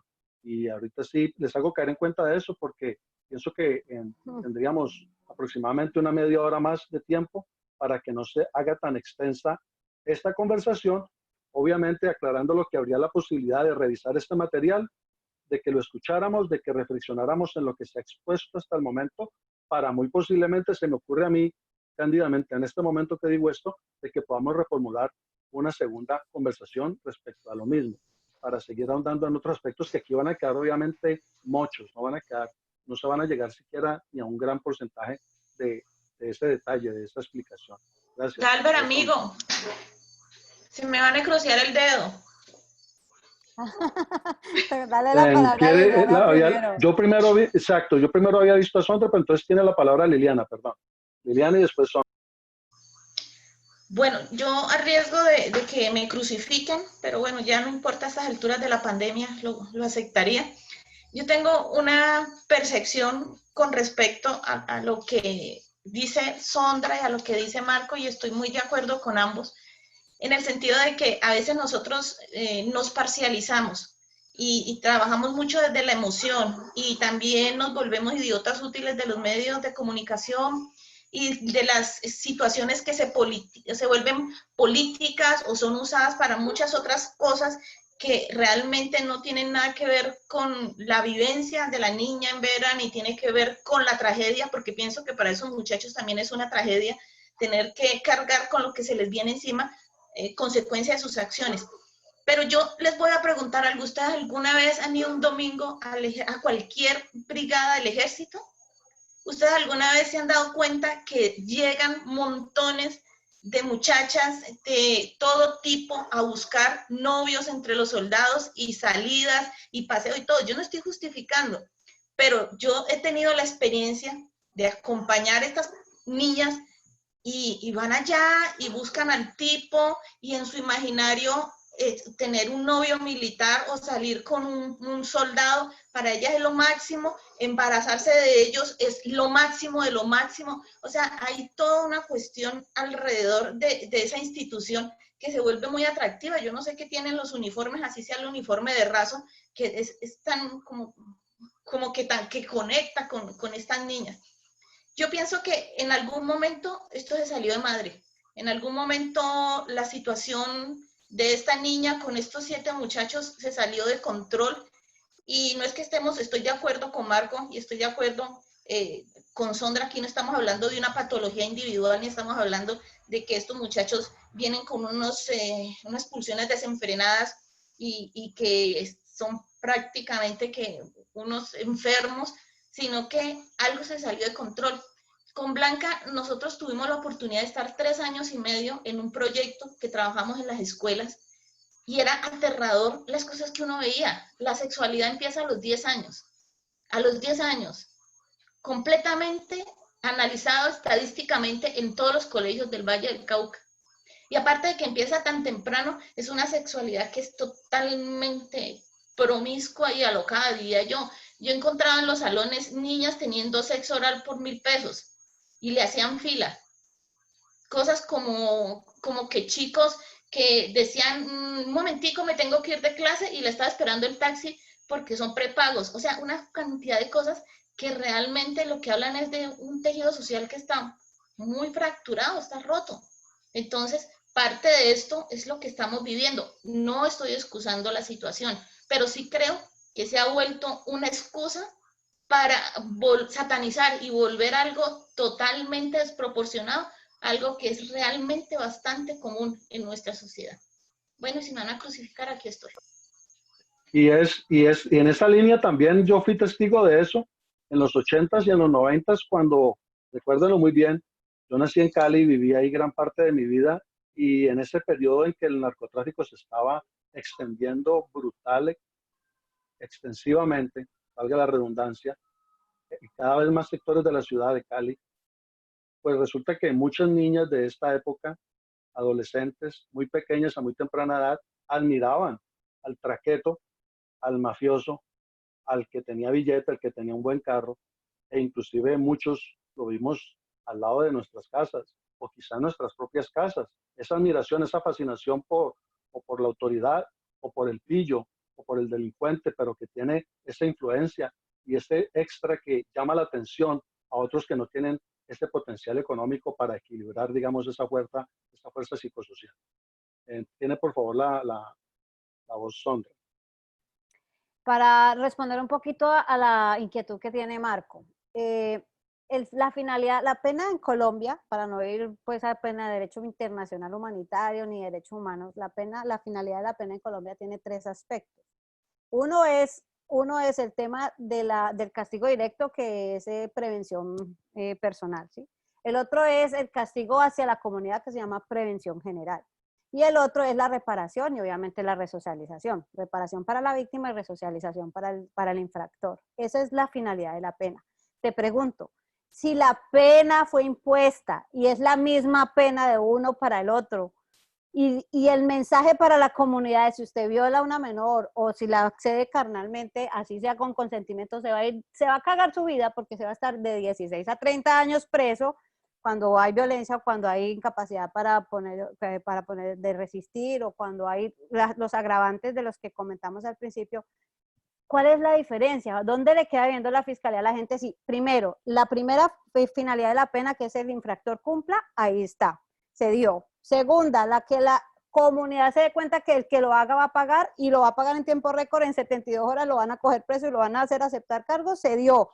Y tercero, hay unos mecanismos para que ellos vayan a la cárcel, se resocialicen, y hay unos procedimientos que el Estado está haciendo para reparar a la víctima. ¿Dónde le queda viendo la fiscalía a la comunidad en el hecho de que haya cumplido con su trabajo? Es que el punto de todo esto es, y me parece muy acertado lo que dijo Liliana, es si hay una sociedad que está perdiendo su horizonte. Nosotros estamos enfermos como sociedad, porque tanto la sociedad que quiere la venganza y la sangre al estilo pues del circo romano, como la sociedad que permite que sus niños desde los 10 años tengan sexo y se embaracen a los 11, 12, 13, o sea, eso es el diario vivir nuestro.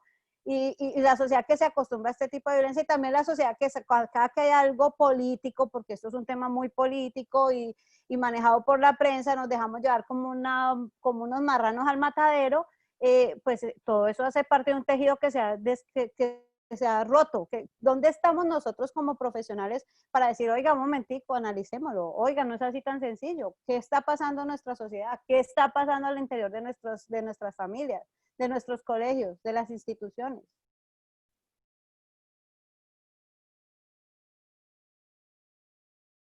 Te doy la palabra, Juan, te doy la palabra. Gracias. Miren, lo puntual, una cosa que he aprendido en sociología y en antropología es no ver solamente lo micro, sino lo meso y lo macro. La intrasubjetividad, la intersubjetividad y la transsubjetividad. Y yo mencionaba a propósito, Sondra, el tema de derechos humanos y derecho internacional monetario, porque me ha tocado pues trabajar justamente con eso. No es lo mismo que este acto ocurra en Ecuador, donde aplica los derechos humanos y la sociedad internacional no se mete porque considera que hay un Estado garante que es capaz de resolver sus problemas. Y otra cosa es un país como Colombia, que en su intento parcial y fallido, un poco, de solucionar un conflicto armado interno, que por cierto hay una parte que lo intenta negar, está amparado bajo el DIH, Derecho Internacional Humanitario. Bajo esa perspectiva, un poco lo que mueve y conmociona a todo nuestro país es que los actores armados, por eso pongo los tres, estatales, o sea, militares policía, paraestatales, los vinculados pues, con el Estado, pero escondidos, y los contraestatales, los que no están de acuerdo con esto, de alguna manera hacen pequeños feudos, pequeños dominios regionales, locales.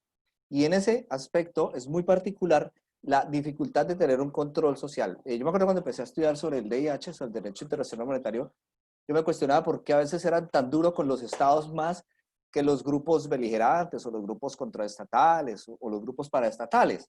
Porque es que el Estado tiene una función internacional de tener que ser garante de eso. O sea, es mucho más dura la pena contra un Estado porque se supone que es el legítimo. Contra el otro está también el DIH aplicado, pero particularmente hay una situación muy especial, casi que es un apoyo para el Estado hacerlo. ¿Qué es lo que ocurrió en este caso? Porque también ocurrió cuando el proceso de paz, que yo digo que está muy complejo. También el tema polémico tuvo que ver con violencia sexual. Había un asunto de reconocer o no reconocer.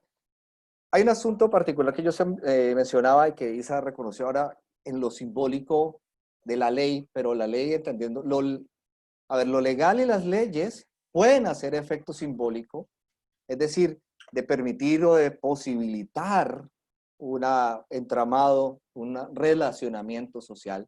Pero lo que empieza a ocurrir, y ocurre mucho en Colombia, es que hay una dificultad muy, muy grande en ese entramado. Porque resulta que somos etnias, somos diferentes sociedades. Cuando se hace una ley en Colombia, es una ley hecha para unos mestizos que a veces no cobijan ni resuena en otras etnias.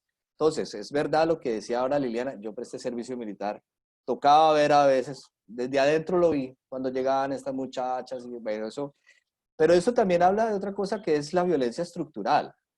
Es decir, en muchas regiones, de hecho tiene que ver también con el reclutamiento, que se dice que sí, que no, que es obligatorio, he estado en esas zonas y por eso lo digo, es que hay una violencia estructural, es porque es la única opción que hay, o es porque es el grupo que hace presencia y venga para acá porque si no lo mato, o le hago a su familia, todos los actores, estatales, paraestatales y contraestatales.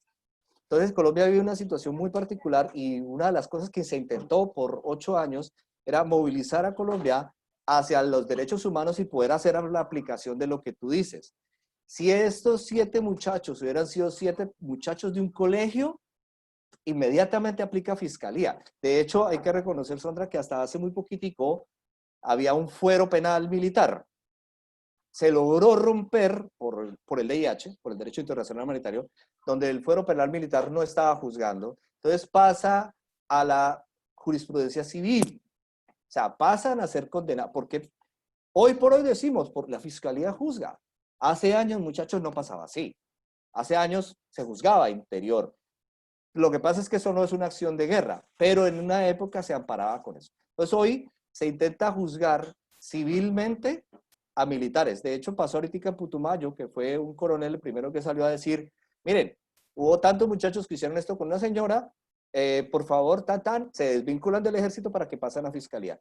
El problema, por eso hablo de los macrosistemas, es que es un sistema judicial y es muy, pues, tendrá su aspecto jurídico y penal, la fiscalía haciendo su proceso, pero una de las cosas que mueve es que, oigan, y obviamente lo politizan, por eso es que toca la versión política y por eso es que toca la versión de derechos, y es muy complicado haciendo un análisis de esas muchachitas que van a buscar y otra cosa es un asunto de comunidad indígena.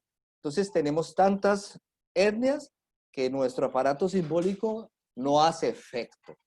Tiene unas coordenadas muy, muy particulares. Claro, habrá una sanción. Si es, como le digo, de hecho, dentro del DIH, violencia sexual es eso. Así sea tocamiento, ¿vale? Pero entonces quería señalar un poco dónde está esto que se resquebraja. No es lo mismo que ocurre en Ecuador que ocurre en Colombia.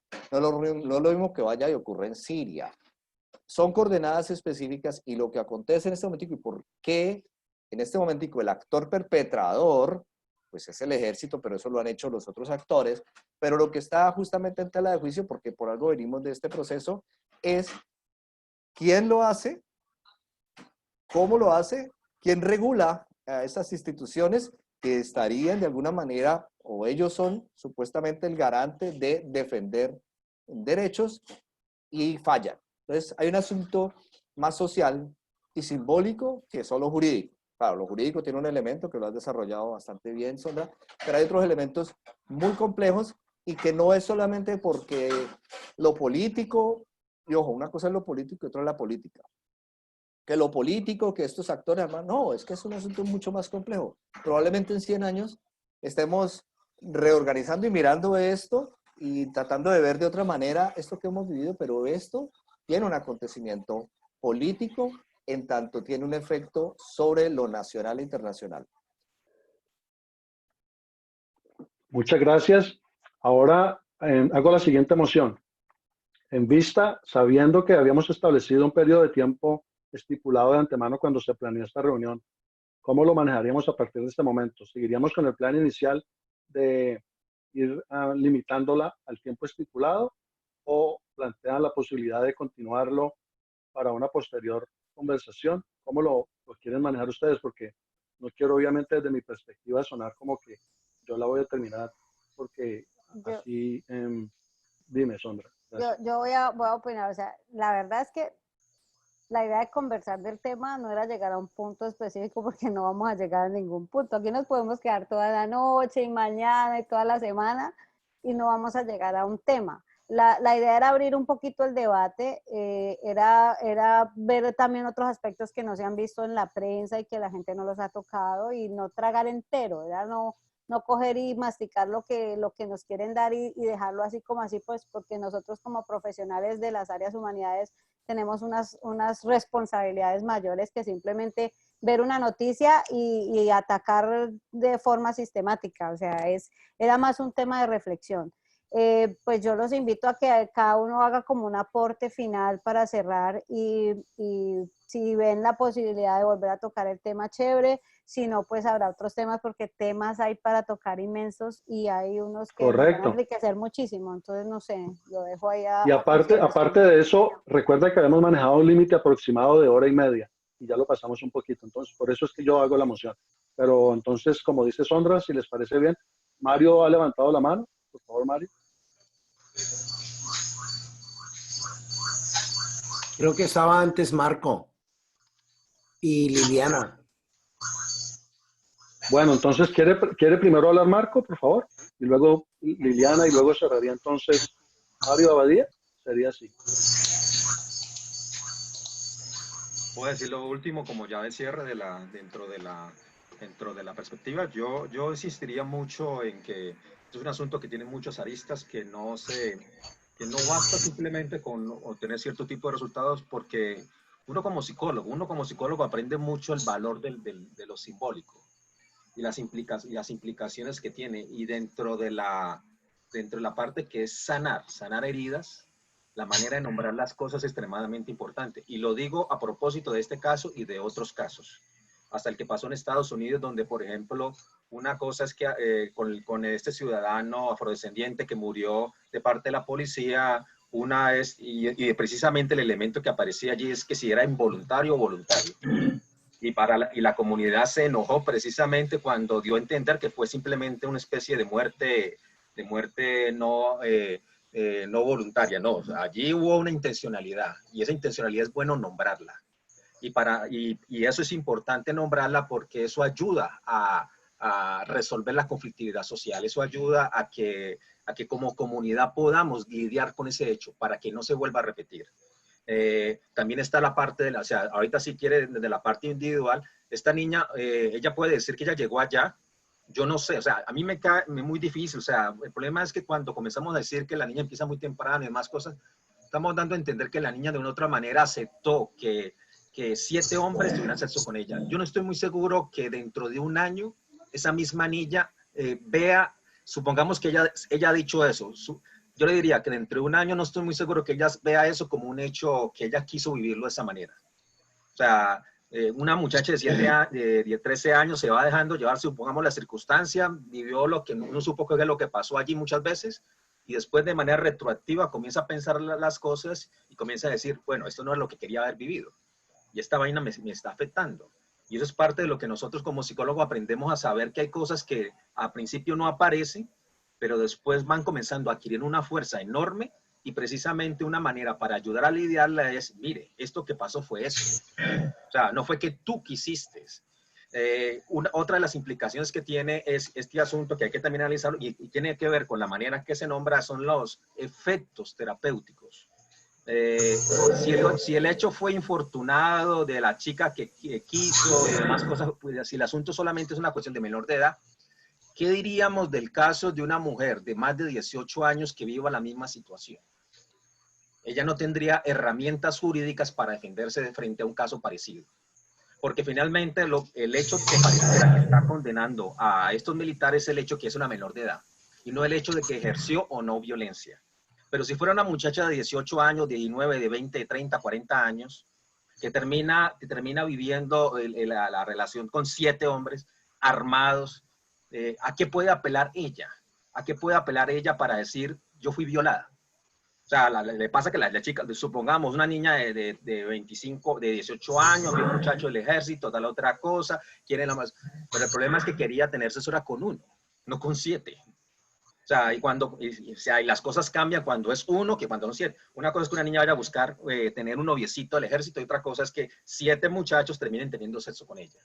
O sea, eso tiene todo un tipo de implicaciones. Entonces, eso es lo que quiero nombrar. O sea, que no se puede simplemente decir que porque la sociedad, ¿no?, o algunas partes de la sociedad no están contentos con eso, es porque simplemente es efecto de una especie de moralización. No, sí, es un efecto de moralización, pero allí hay mucho más implicado que simplemente un reclamo baldío.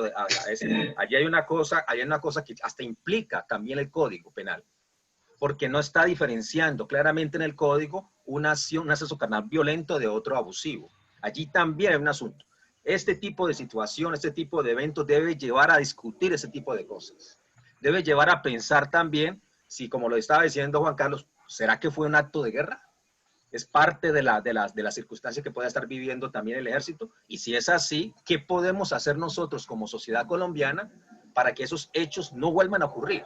No se puede justificar no solamente el hecho de que 7 violen a una menor, sino que 7 no violen a una mujer en general, independientemente si tiene 13, 14 o tiene 30 o 40 años. Bueno, ese es el aspecto que quería mencionar. Espero haber sido claro en lo que he indicado. Bueno. Muy interesante. Pienso que sí resume bastante tu posición de lo que venías desarrollando. Entonces tiene su turno, por favor, Liliana Barón, y para ir cerrando entonces sería don Mario Abadía Ospina. Hoy, Juan Carlos. Gracias.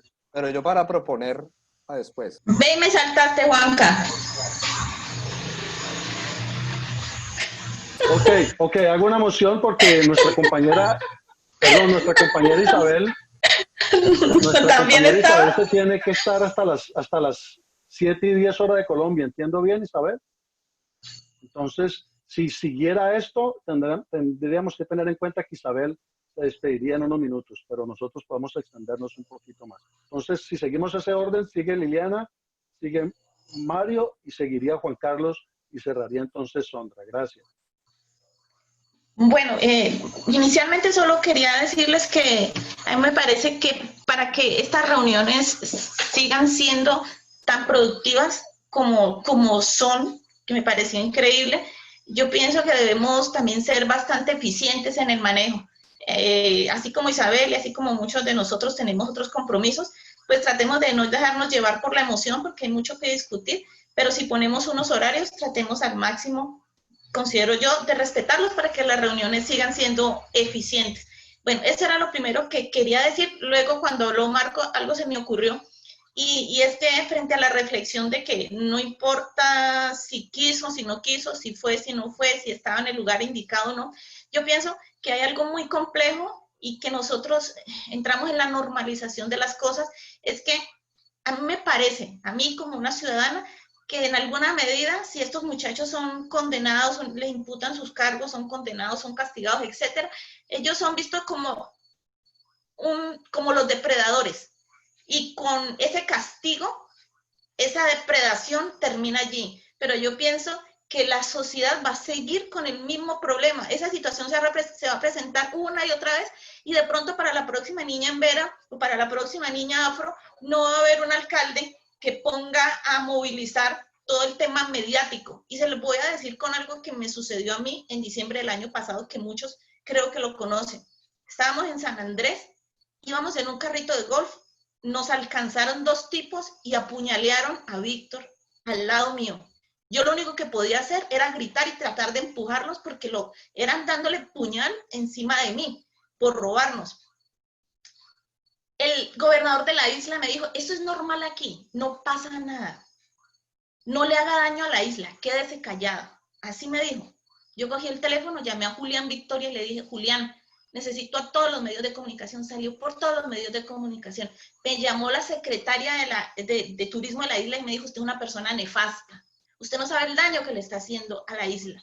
Y yo le digo, usted no sabe el daño que este problema social escondido que ustedes tienen le está haciendo a los turistas. Allá al lado de nosotros había un muchacho que por robarlo estaba en coma, un australiano. Llegaron con un avión de Australia a sacarlo de allí porque ni siquiera había camas de cuidados intensivos. O sea, esa isla es una bomba de tiempo, pero todo se silencia. Entonces nosotros cuando vemos esos 7 muchachos en la cárcel o condenados decimos, solucionado el problema. Y como el gato lo tapamos con tierrita, ¿qué pasa después? Bueno, ese es mi punto de vista como ciudadana. Seguiría entonces en ese orden Mario Abadía y después Juan Carlos antes de Sondra. Gracias.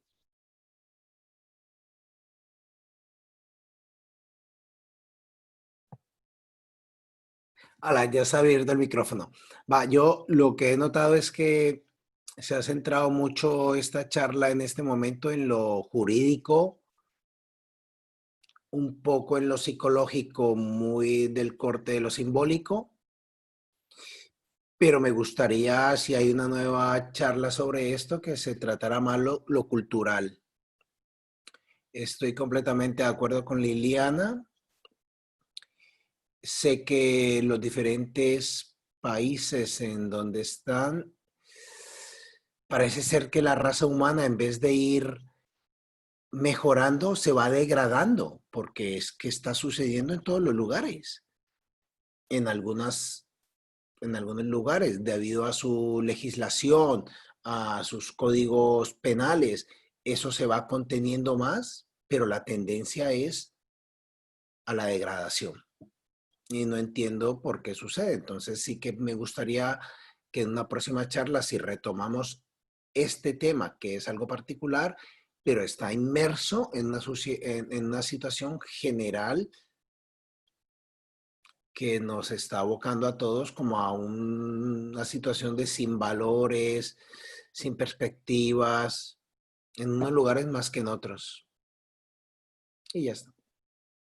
Correcto, estoy de acuerdo con Mario. Pienso que lo más sabio, lo más recomendable, lo más sano sería no quedarnos así tan iniciados con esta problemática que es tan compleja y aunque nunca llegaríamos a unas conclusiones determinantes, pero sí avanzar un poco más para así formular siquiera unas conclusiones a partir de cada uno de lo que hemos reflexionado el día de hoy, tener una segunda parte para cerrar, digamos, llamémoslo este ciclo de este conversatorio, para que no quede como mocho, para que no quede como corto. Yo creo que sí se podría plantear esa oportunidad antes entonces de que concluyan Juan Carlos y Sondra. Gracias. Bueno, va a empezar con la cuestión de, hagamos una segunda parte. Esto fue una introducción, un abrebocas que provocó muy interesante visión de cada uno de nosotros sobre lo que se ve. Lo segundo, efectivamente, he tratado de apuntalar a que hay que ir más allá. Si hay que ver lo micro, lo que acaba de ocurrir, lo puntual, pero hay que tratar de mirar el contexto. Lo tercero, Mario, a veces uno tiene la sensación de que cada vez la sociedad se degrada. A ver, el proceso de civilización no significa ausencia de violencia. La violencia hace parte de la vida humana. De hecho, se crean sistemas para regularla. El derecho es una herramienta que se crea, un artefacto cultural que ayuda a organizar. Y hay otra serie de factores. Lo que sí es que en ocasiones hay sociedades donde están muy, más bien estables un poco, pero algo lo resquebraja. Y en ese algo, por alguna situación particular, una guerra internacional, un conflicto interno, alguna situación particular, esos referentes culturales que permiten organizar la vida humana se rompen. Y es cuando aparece de tanto en tanto todos los componentes. Ahora tenemos uno que no tiene que ver con lo humano, pero que atraviesa lo humano. El virus agarró uno de los artefactos culturales nuevos llamados ciencia y lo tiene que no sabe qué hacer. Entonces, cuestiona muchísimo todo el aparataje que se tiene. Y eso ocurre. Cuando eso pasa, por eso en conflictos armados, lo que empieza a exacerbarse otra serie de manifestaciones, dentro de eso muchas en formas de violencia, y algunas de violencia sexual y otras en otras formas, que parecieran como barbarie. Pero hay que tener en cuenta que civilización no significa ausencia de violencia o barbarie. Solamente quería señalar eso y que creo que es un muy buen tema para poner en un segundo encuentro. Gracias, muy oportuno. Pienso que sí, sí se está generando esa oportunidad. Entonces, faltaría prácticamente la parte concluyente de Sondra de esta primera parte de este conversatorio, de esta reflexión tan interesante, para entonces programar una segunda y así aislar las dos partes. Muchas gracias de antemano. Por favor, Sondra. Gracias.